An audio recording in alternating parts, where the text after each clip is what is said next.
Hello student, मैं हूं Ranjit sir और मैं आपका स्वागत करता हूं सृष्टि यूपी बोर्ड टॉपर्स के ऑनलाइन प्लेटफॉर्म पे, जहां पे मैं आपको फिजिक्स पढ़ाने वाला हूं पूरे कॉन्सेप्ट के साथ। पिछले क्लास में हम लोग गॉस के प्रमेय का अनुप्रयोग देखे थे। एक समान आवेशित गोलीय कोश के कारण किसी बिंदु पर वैद्युत क्षेत्र की तीव्रता। आज हम लोग देखेंगे गॉस के प्रमेय का अगला अनुप्रयोग।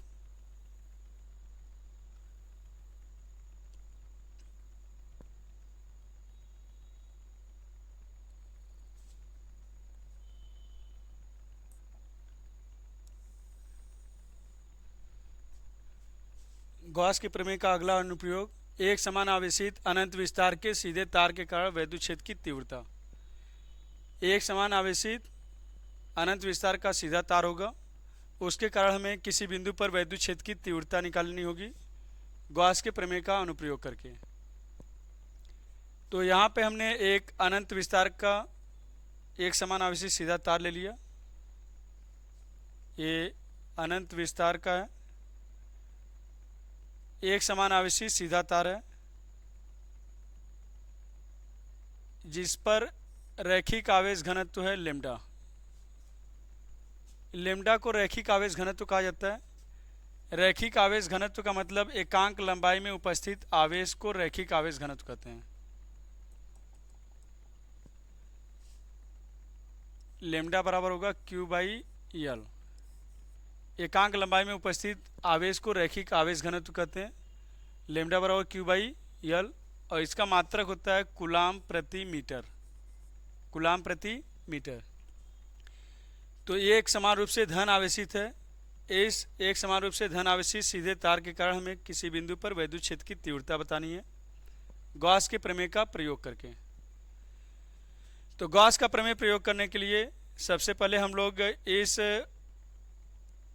तार से r दूरी पर, इस तार से r दूरी पर कोई बिंदु P लेते हैं। इसी बिंदु P पर हमें वैद्युत क्षेत्र की तीव्रता बतानी है। इस तार से r दूरी पर कोई बिंदु P है, इसी बिंदु P पर हमें वैद्युत क्षेत्र की तीव्रता बतानी है।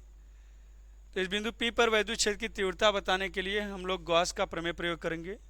तो गॉस का प्रमेय प्रयोग करने के लिए पहले हमें एक गॉसियन पृष्ठ खींचना होगा जो कि बंद होना चाहिए। तो यहाँ पर हम लोग एक बिंदु P से होकर जाने वाला गॉसियन पृष्ठ खींचेंगे। बिंदु P से होकर जाने वाला एक गॉसियन पृष्ठ खींचा जाएगा जो कि तार के दोनों तरफ होगा, क्योंकि ये बंद होना चाहिए। गॉसियन पृष्ठ बंद होता है क्योंकि गॉस का प्रमेय केवल बंद पृष्ठ के लिए ही लागू होता है। तो यहाँ पे हमने एक गॉसियन पृष्ठ खींचा जो कि बेलनाकार है। यह है गॉसियन पृष्ठ।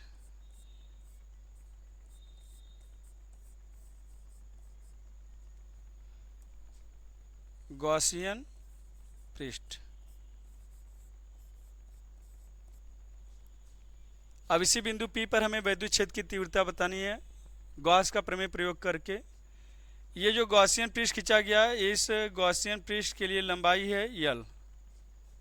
गॉसियन बेलनाकार पृष्ठ की जो लंबाई है वो L है और इसकी त्रिज्या है R। इस गॉसियन पृष्ठ के अंदर उपस्थित जो आवेश है उसका मान है Q।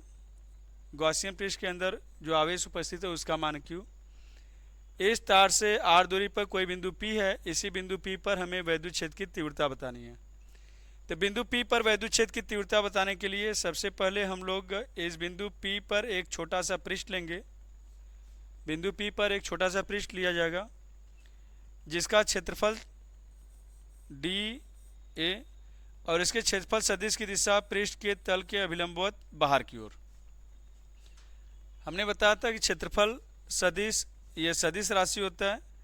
इसकी जो दिशा होती है परिमाण पृष्ठ के क्षेत्रफल के बराबर और दिशा पृष्ठ के तल के अभिलंबवत बाहर की ओर। तो क्षेत्रफल सदिश की दिशा इस दिशा में हो गई। ये एक समान रूप से धन आवेश है, तो एक समान रूप से धन आवेश है, तो धन आवेश के कारण किसी बिंदु पर वैद्युत क्षेत्र की तीव्रता हमने बताया था बाहर की ओर होता है। तो इस धन आवेश के कारण बिंदु P पर वैद्युत क्षेत्र की तीव्रता की दिशा भी बाहर की ओर हो जाएगी।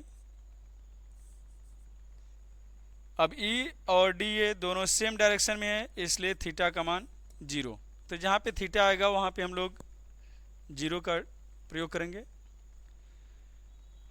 ये एक समान आवेशित अनंत विस्तार का सीधा तार था, जिससे r दूरी पर हमें वैद्युत क्षेत्र की तीव्रता बतानी है गॉस का प्रमेय प्रयोग करके। तो गॉस का प्रमेय प्रयोग करने के लिए हमने बिंदु P से होकर जाने वाला एक गॉसियन पृष्ठ खींचा, जो कि तार के दोनों तरफ होना चाहिए और बंद होना चाहिए, क्योंकि गॉस का प्रमेय तभी लागू होगा जब हम बंद पृष्ठ खींचेंगे तब। तो हमने यह लंबाई का एक बेलनाकार पृष्ठ खींचा जिसकी त्रिज्या है r। अब इसके बिंदु P पर एक छोटा सा पृष्ठ लिया गया, इसके बिंदु P पर एक छोटा सा पृष्ठ लिया गया जिसका क्षेत्रफल सदिश है dA, और इस क्षेत्रफल सदिश की दिशा पृष्ठ के तल के अभिलंबवत बाहर की ओर। अब चूंकि ये धन आवेश है, धन आवेश के कारण बिंदु P पर वैद्युत क्षेत्र की तीव्रता की दिशा बाहर की ओर होती है। तो सबसे पहले हम लोग इस dA पृष्ठ से होकर गुजरने वाला वैद्युत फ्लक्स निकालेंगे, फिर पूरे गॉसियन पृष्ठ से होकर गुजरने वाला वैद्युत फ्लक्स निकालेंगे, फिर उसके बाद गॉस का प्रमेय लगाएंगे। तो हम यहाँ पे लिखने जा रहे हैं dA पृष्ठ, बिंदु P पर जो dA पृष्ठ है, बिंदु P पर स्थित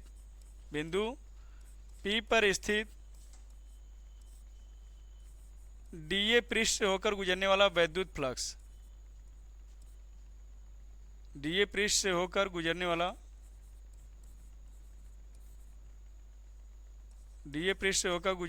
वैद्युत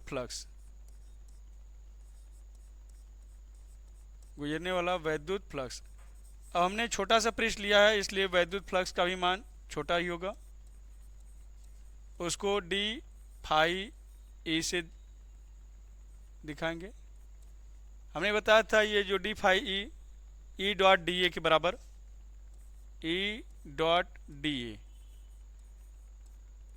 dA भी सदिश और E भी सदिश, जबकि वैद्युत फ्लक्स अदिश राशि होती है। d फाई e बराबर E डॉट dA। अब पूरे गॉसियन पृष्ठ से होकर गुजरने वाला वैद्युत फ्लक्स निकालना होगा, तो इसका हम समाकलन करेंगे जैसा कि पिछले क्लास में करते आए हैं। पूरे गॉसियन पृष्ठ से होकर गुजरने वाला वैद्युत फ्लक्स, पूरे गॉसियन पृष्ठ से होकर गुजरने वाला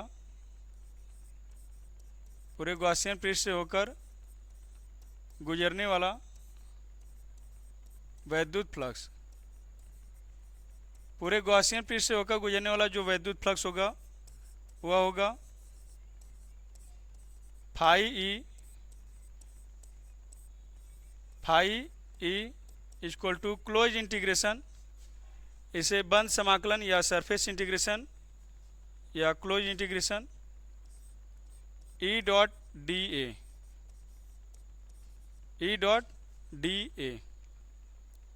तो फाई बराबर हो जाएगा close integration E dot dA equal to E dA cos theta. हमने पहले ही बताया था जहाँ पे थीटा आएगा उसके स्थान पे 0 डिग्री रखेंगे, क्योंकि E और dA दोनों सेम डायरेक्शन में है, इसलिए थीटा का मान 0। तो यहाँ पे थीटा का मान 0 रखेंगे तो phi E equal to close integration E dA cos 0, cos 0 अंश। कॉस 0 का मान 1 होता है, 1 का अगर इसमें मल्टीप्लाई करेंगे कोई फर्क नहीं पड़ेगा। यह एक समान आवेशित बोला गया है, इसलिए E का मान एक समान होगा और वो कांस्टेंट होगा, समाकलन से बाहर हो जाएगा। Phi E equal to E close integration dA। अब ये क्लोज इंटीग्रेशन dA का मतलब पूरे गॉसियन पृष्ठ का पृष्ठीय क्षेत्रफल, ये जो पूरा गॉसियन पृष्ठ लिया गया है इस पूरे गॉसियन पृष्ठ का पृष्ठीय क्षेत्रफल। तो ये बेलनाकार है, ये गॉसियन पृष्ठ बेलनाकार है, तो बेलन का वक्र पृष्ठ का सूत्र होता है, यहाँ पे लिख दे रहे हैं, चूंकि integration dA close integration dA equal to बेलन का वक्र पृष्ठ, बेलन का वक्र पृष्ठ।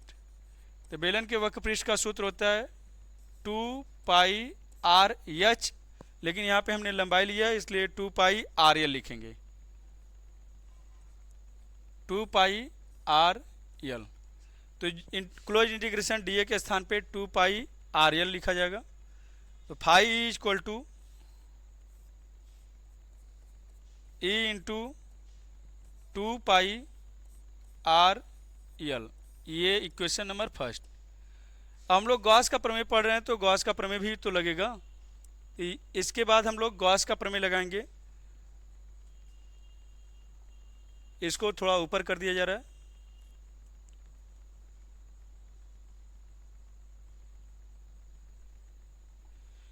फाई बराबर ई इंटू 2 पाई आर यल। अब हम लोग गॉस के प्रमेय का प्रयोग करेंगे। गॉस का प्रमेय होता है किसी बंद पृष्ठ से होकर गुजरने वाला वैद्युत फ्लक्स, किसी बंद पृष्ठ से होकर गुजरने वाला कुल वैद्युत फ्लक्स पृष्ठ के अंदर उपस्थित कुल आवेश,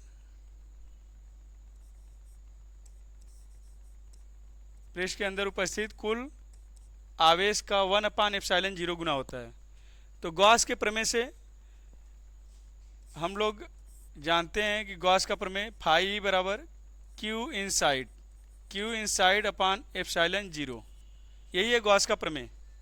किसी बंद पृष्ठ से होकर गुजरने वाला कुल वैद्युत फ्लक्स पृष्ठ के अंदर उपस्थित कुल आवेश का 1/ε0 गुना होता है। This is Gauss theorem. इसको समीकरण नंबर 2 लिख दिए। ये वैद्युत फ्लक्स निकाला गया सूत्र का प्रयोग करके, और ये वैद्युत फ्लक्स गॉस के प्रमेय के आधार पर है। अब दोनों ही वैद्युत फ्लक्स है तो दोनों आपस में बराबर होंगे, तो समीकरण 1 और 2 को बराबर कर देंगे। तो समीकरण 1 और 2 से हम लोग समीकरण 1 और 2 से देखेंगे E into 2 pi R L, E into 2 pi R L equal to Q inside का मतलब जो बंद गॉसियन पृष्ठ है उसके अंदर उपस्थित कुल आवेश। क्यू इनसाइड का मतलब इस गॉसियन पृष्ठ के अंदर उपस्थित कुल आवेश। आप लोग ध्यान रखिएगा, गॉस का प्रमेय जब भी लगाएंगे तो गॉसियन पृष्ठ के अंदर जो आवेश होगा उसी आवेश से हमें मतलब है, बाहर वाले आवेश से कोई मतलब नहीं है। तो इस गॉसियन पृष्ठ के अंदर केवल आवेश लिखा गया है Q। तो यही लिखेंगे E इंटू 2 पाई आर यल बराबर Q/ε0। हमें E निकालना है तो इसको उधर भेजेंगे, ये मल्टीप्लाई में इधर जाएगा, डिवाइड होगा। थोड़ा ऊपर कर दिया जा रहा है।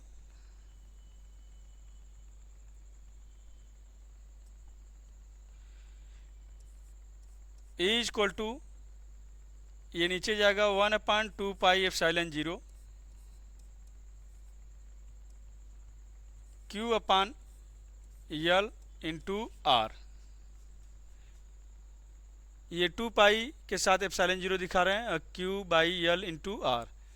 ये Q/L हमने पहले ही ऊपर बताया कि Q/L जो है वह बताएगा रैखिक आवेश घनत्व को। This is lambda, Q/L is equal to lambda. इसे रैखिक आवेश घनत्व कहते हैं। एकांक लंबाई में उपस्थित आवेश को रैखिक आवेश घनत्व, रैखिक आवेश घनत्व, रैखिक आवेश घनत्व। एकांक लंबाई में उपस्थित, किसी तार के एकांक लंबाई में उपस्थित आवेश को रैखिक आवेश घनत्व कहा जाता है। रैखिक आवेश घनत्व को लेमडा से प्रदर्शित करते हैं, लेमडा इक्वल टू Q/L। इसका मात्रक होता है कूलाम प्रति मीटर, जैसा कि ऊपर बता दिए थे। तो ये Q/L के स्थान पे हम लेमडा प्रदर्शित करेंगे। तो Q/L is equal to 1/2 pi ε0। Q/L के स्थान पे लेमडा लिखेंगे तो लेमडा बाई आर। यही है एक समान आवेशित अनंत विस्तार के सीधे तार के कारण किसी बिंदु पर वैद्युत क्षेत्र की तीव्रता। लेमडा रैखिक आवेश घनत्व है, तार का रैखिक आवेश घनत्व दिया होगा।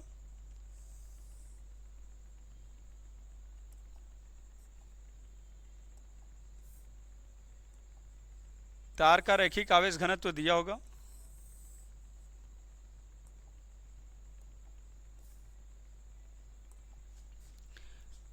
अब चूंकि ई वैद्युत क्षेत्र की तीव्रता है, ये सदिश होता है, इसलिए इसके ऊपर तीर दिखाने के लिए इधर भी सदिश होना चाहिए। तो इधर सदिश नहीं है, इसलिए हम लोग यहाँ पे एन कैप को हमने बताया था यूनिट वेक्टर कहते हैं। एकांक सदिश, इसका परिमाण 1 होता है, इसका गुणा करने के बाद मान में कोई परिवर्तन नहीं होगा, केवल ये दिशा को प्रदर्शित करता है। तो ये है एक समान आवेशित अनंत विस्तार के सीधे तार के कारण किसी बिंदु पर वैद्युत क्षेत्र की तीव्रता का सूत्र E = 1.2570 lambda by R. Lambda है रैखिक आवेश घनत्व, तो आर है तार से दूरी। इसी सूत्र का प्रयोग करके हाई टेंशन के जो तार होते हैं उनसे कुछ दूरी पर वैद्युत क्षेत्र की तीव्रता बताई जाती है। इसलिए हाई टेंशन के तार के नीचे या उससे के पास में मकान बनाने की गवर्नमेंट द्वारा अनुमति नहीं होती है, क्योंकि उसके आसपास वैद्युत क्षेत्र की तीव्रता अधिक होती है। तो उसके पास वैद्युत क्षेत्र की तीव्रता इसी सूत्र द्वारा निकाला जाता है। ये रहा गॉस के प्रमेय का दूसरा अनुप्रयोग। अब हम लोग आगे नेक्स्ट वीडियो में गॉस के प्रमेय का अगला अनुप्रयोग देखेंगे। Thank you.